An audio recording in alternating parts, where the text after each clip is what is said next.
Part 4 of our conversation with the great Shem von Schroeck. I'm John Beaudin. This is Rock History Music. Shem is one of those guys I've been trying to track down for about a year now. Sure, I had a chance to meet him in Vancouver backstage last year. We knew each other at the point. We communicated before that. But, you know, interviews get in the way and all of a sudden you get busy and, well, it doesn't matter. Here we are talking to Shem von Schroeck now. He's been playing with Toto for the last few years. The fan club, how did that happen? How did that start? There were some people in Europe that have been asking me about it for a couple of years. And I just wasn't interested. And I said, you know, I don't want to have to manage this thing. I said, so just in the last few months, I said, okay, you guys manage it and I'll just kind of stay on the side and take care of it. And at the moment, it's just a Facebook follow. We're just kind of building a little hub of things, but we're gonna have products. We've got a whole line. We've got a shop that's going to open. Yeah. T-shirts, tote bags, sweatshirts, hats, coffee mugs. It's good, and it's and there's people. You can see people expressing interest. You know, we've put it out there, and they said, "I want one." So there's a market. Tell me about your dad. Really had his hand in there. Your dad was like legitimately in the music. He was the real deal. Tell me about your dad.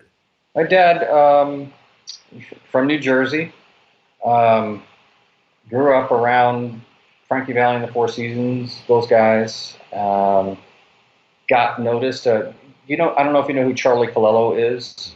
But he was a member of the Seasons for a while. He was an add-on member later. But Charlie went on to do arrangements. He was an arranger for Barbra Streisand, etc. They went to high school together, and my dad actually taught him how to arrange, a skill that my dad just kind of taught himself. And as the two of them just kind of wound up on the East Coast scene, New York. And I remember being 3, 4, 5 years old, going to recording sessions, and it's Paul Anka is the artist, or Laura Nyro is the artist, or Frankie Valli, the Cowsills, John Sebastian, and the Love and Spoonful. Yeah. Those guys. The movie You're a Big Boy Now is my dad's score. Really? Yeah, John Sebastian. So he was around it, and he was a behind the scenes guy and quiet man. But people loved his work, and they kept calling him. Is your dad still around? Yeah, he just turned 80. He'll be 81 in October. Wow. How does he feel about living in Vegas? He's healthy. He's doing well. How does he feel about your career? He doesn't say much, but he's proud. I know he's never been the guy that showers you with praise, but it's there. And I know, we're best pals. Men of that generation are very much like that. When I was talking to Henry Gross, sure. Henry Gross was saying, he says, I had a number 5 hit, but my dad, I could tell by the look in his eyes, he was proud. That kind of thing. Yeah. You know, so he doesn't need to say it. I know he's proud. Do you remember the first album you ever bought? On your own, not your dad's collection. The first album was ever bought for me was Sgt. Pepper when I was 3.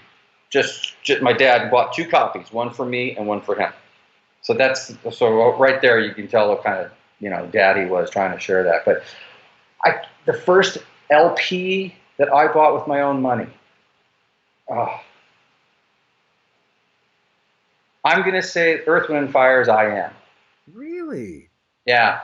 I think that was the first album because my dad bought everything. Yeah. He had we had Gino Vanelli coming to the house, but he also had Wagner operas coming into the house. It was just this large volume and depth of genre of music coming through the house. I think, to my memory, that's the first LP I bought, and I think the first CD I ever purchased was Mr. Mister's I Wear the Face, which was their first record. Yeah. Yeah. That was the first CD I ever bought. We were Luke and I were talking about Richard Page yesterday. I'm such a fan. I'm like a super fan of Richard Page. There was just something about that, and I like when they were. And people forget how big they were that year, where they had that. They were huge. 2 songs in the top 10 of the year. 2 songs. That's rare. Shem, what are some of your favorites when you look back? I mean, I hate to do the desert island thing everyone does, but give me a few of your favorites of albums you still revisit on a regular basis. Do you have time to? I played them so many times that they're just I have this. They're committed to memory. Yeah. And I can just play them in my head rather than actually put them on because I don't have the time really. Yeah. But the albums that were the most influential to me growing up, that I'll still say, I still dip into those albums for inspiration. My dad turned me on to Yes when I was 6 years old, and that changed my life. And Tales from Topographic Oceans just was a mind-blowing album for me. It just reshaped everything. There was an album by Argent called Circus that came out in '75. It was one of their last records. I think it could have been their last record. Maybe there was one after that. But Russ Ballard left Argent, and they hired 2 guitar players, John Verity and John Grimaldi.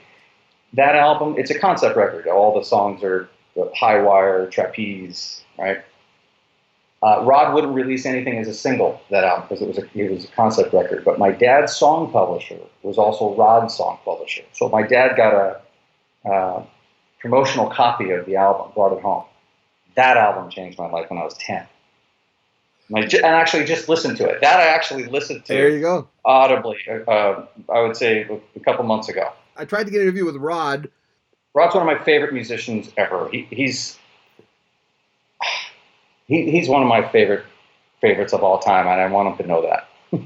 Well, I tried to get an interview with Colin and Rod. I wanted them separately. I said, no, because of Rock and Roll Hall of Fame.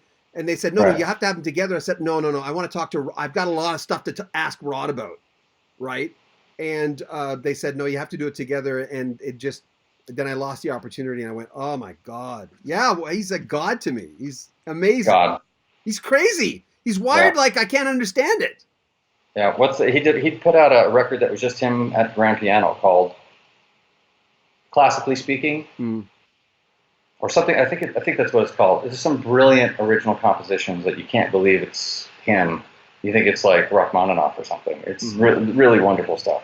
Any other ones? Well, the Police were a huge influence. I thought Regatta de Blanc was another. These are getting into my teens now. I was really into the Police when I was a teenager. I love Genesis, and then there were 3. Was a really favorite album of mine. I had a Rush phase. You know what the problem is with Genesis, and then there were 3. I found that I've always had a bass problem with Genesis. The bass sound.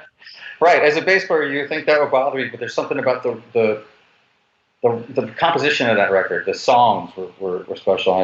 It didn't bother me. Yeah. And at the time it came out, I wasn't really focusing on bass, so maybe that's why I was more forgiving about that. It's one of my favorite Genesis albums. Make sure you comment on our video, subscribe to our channel, and share our videos. I'm John Beaudin from Rocky Stream Music.